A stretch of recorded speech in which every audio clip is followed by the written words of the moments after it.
Hello and welcome to this week's episode of the And Both podcast. I am here solo. It is a week of updates and a week to sort of fill in maybe a few blanks that have cropped up over time. We've had a pile of new listeners and subscribers, and so just wanted to come in and give everyone a little behind the scenes take, share a little bit more about what happens outside of the recording studio, and that's it. And we will be back next week with our regularly scheduled programming, our regular interviews, and our ongoing Roundtable Series. So for now, an update. Hello and welcome to the And Both podcast. Here we are going to hear from moms and those in motherhood that are doing the thing that works for them. They are honoring themselves alongside the all-encompassing role and level of expectation that is motherhood.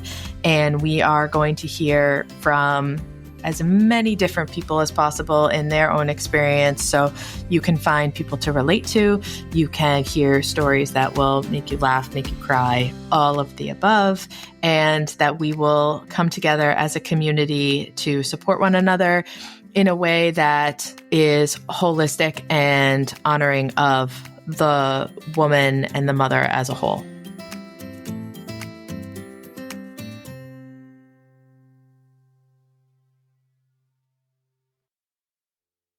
Hello and welcome to another episode of the And Both podcast.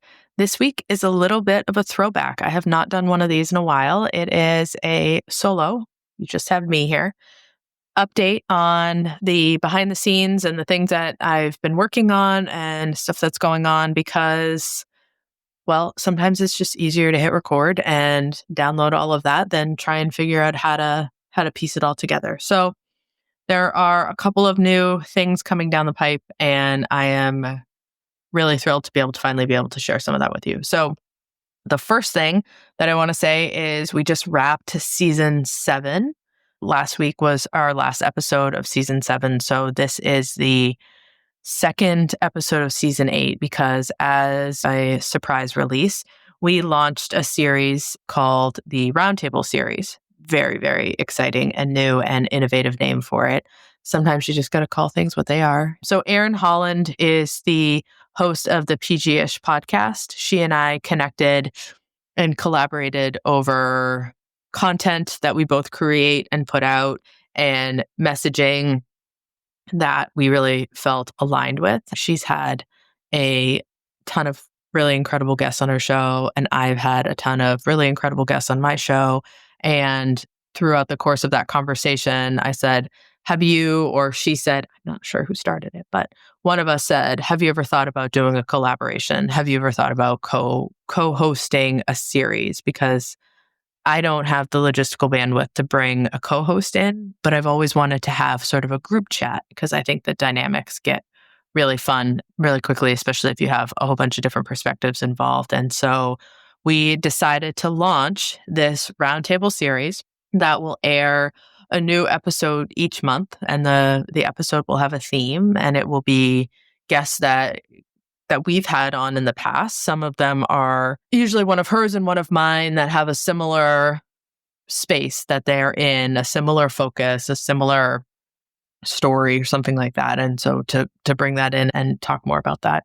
So on Tuesday, the first episode came out. It is Jess Ringenberg and Leslie Ford talking about the research on motherhood and work and motherhood in general. Leslie has one of the longest running studies on the impact of caregiving in and around the pandemic. And then Jess just published research about matrescence and the definition of matrescence and what all those stages are and what that means. So if you did not get a chance yet to check out that episode, please go back and listen because it's a wonderful synopsis of a lot of big themes that are kind of everywhere right now in the media. So I loved recording that so much.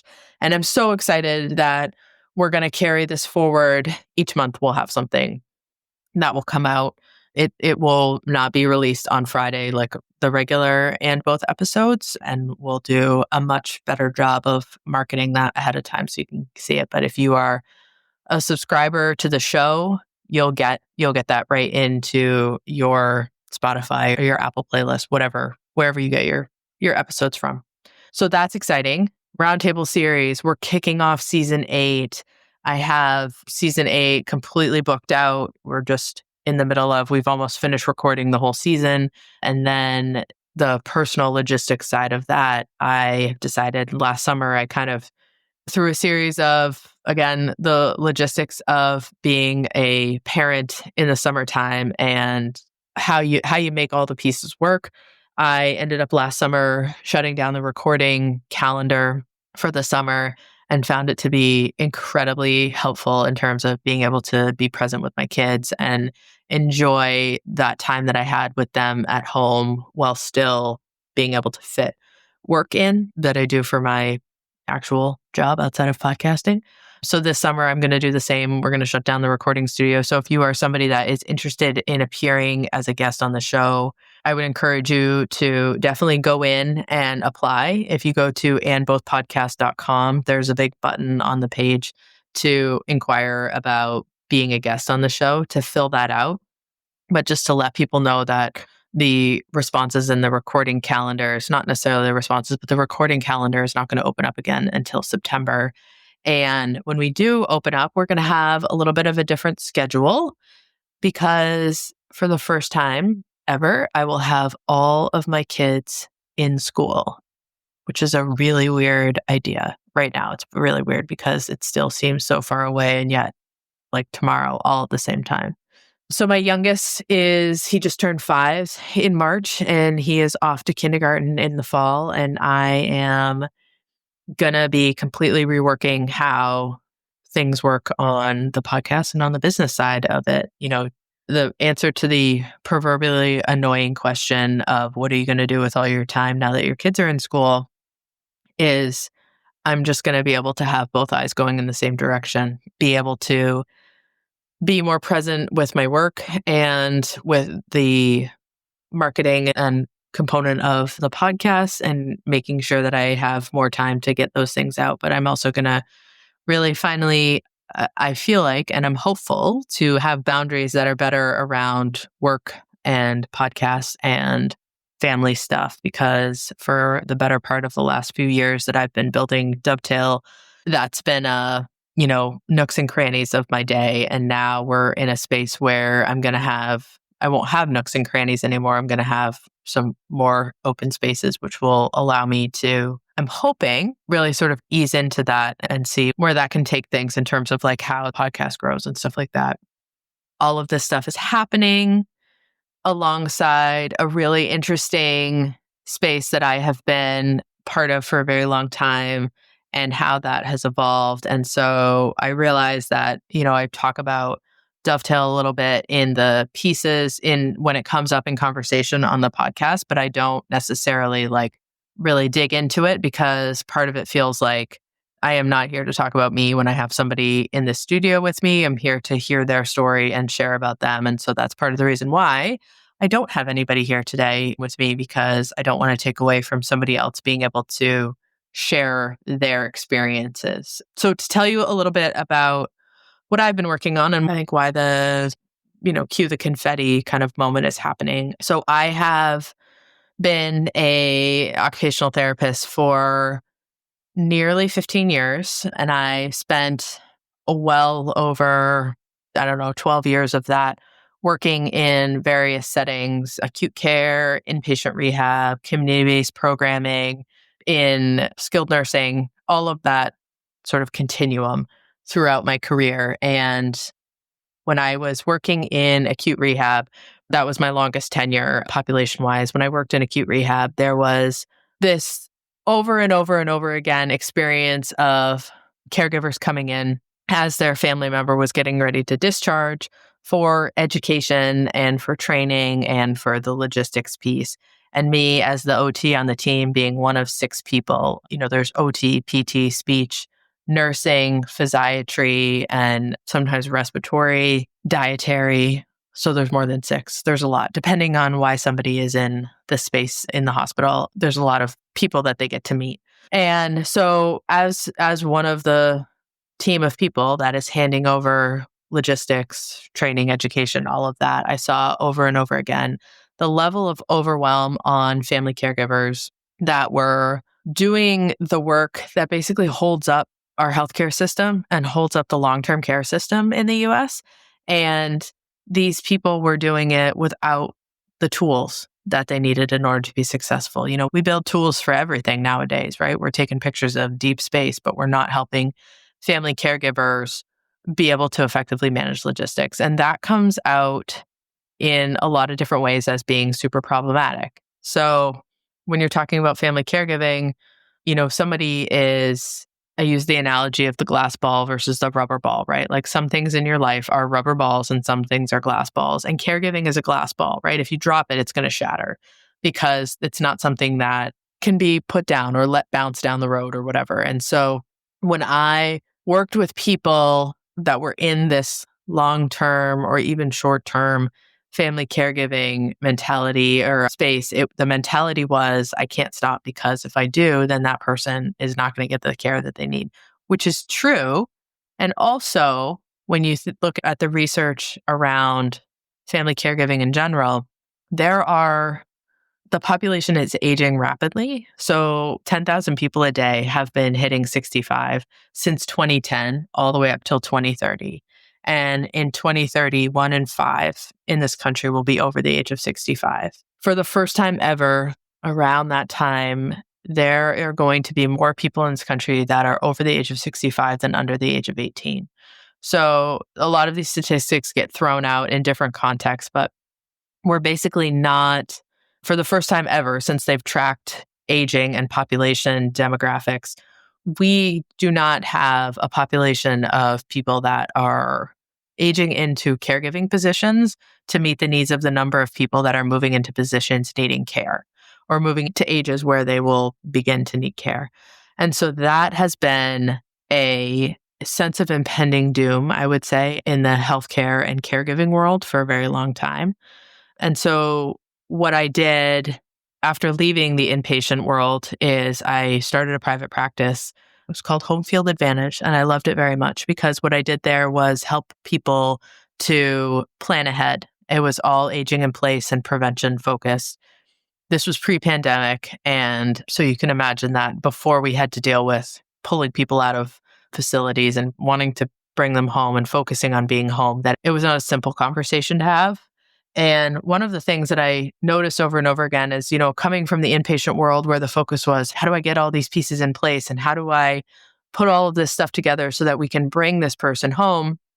Where when we're talking about prevention focus, 80% of the work that I did in that role was facilitating the conversation for parents and adult children about what it looks like to age and what their wishes were and what their capabilities were. So where aging adults were comfortable accepting help and where the line was for them on things that they were okay with and not okay with. And then it was also for adult children to say, what is the capacity that you have right now? And so that is something that has gained some steam in the last 5 years, given what's gone on in the world. And I think that the reality of this caregiving piece being access and affordability to private care, to long-term care facilities, to ongoing paid-for services is becoming, I don't want to scare anyone and say no one is here to care or you're not going to be able to hire anyone, but the resources are constrained. In 2023, there were 1.8 million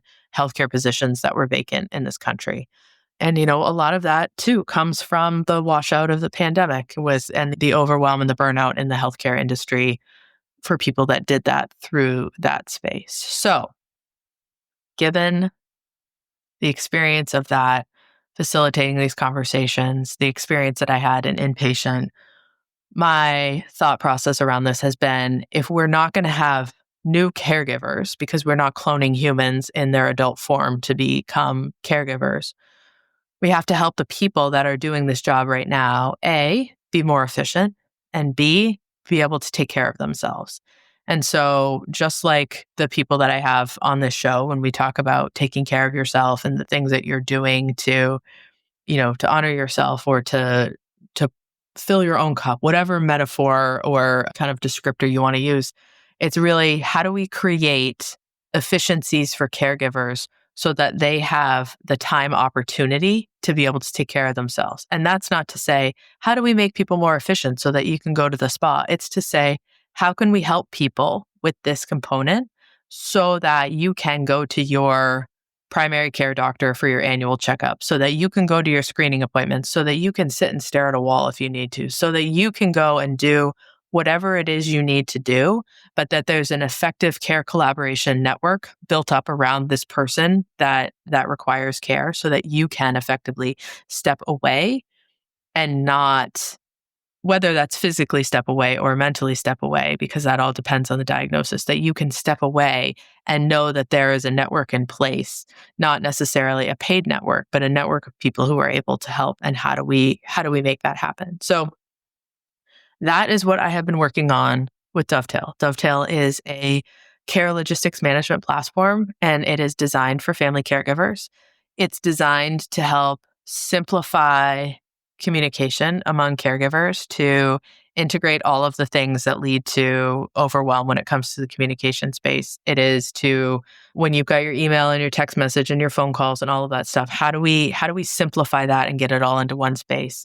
Our focus is on care collaboration and how can we pull in different resources in the community. Like, do you have a neighbor that wants to come and help and sit in the 2-hour window where you've got to pick up your kids from school and go here, there, and everywhere? So it's all of those pieces pulled together in a way that makes there be some sort of cocoon or scaffolding around the family caregiver network that is there for that person. So I am really excited to let you know that Dovetail, after a long development, is finally in the final stages of getting ready to launch. I'm hoping that we will be out into the market by the end of this month. So by the end of May 2025, we'll be out into the market. You're going to hear a little bit about that more on the podcast as we go through, because I want to share it with people. It's not necessarily designed just for family caregivers. So it's built on the OT framework and teachings and my experience as a clinician to be a scaffolding component for families. So you can use this with young kids. You can use this especially if you are a sandwich caregiver. So you are providing care for a parent or a loved one with a long-term illness or disability, and also have young kids. So it's that piece to how do we bring this together and do that all from one space. So I'm absolutely thrilled to get this out there in the world, and then to hopefully have, we've had a few conversations on here with people who have navigated this journey themselves.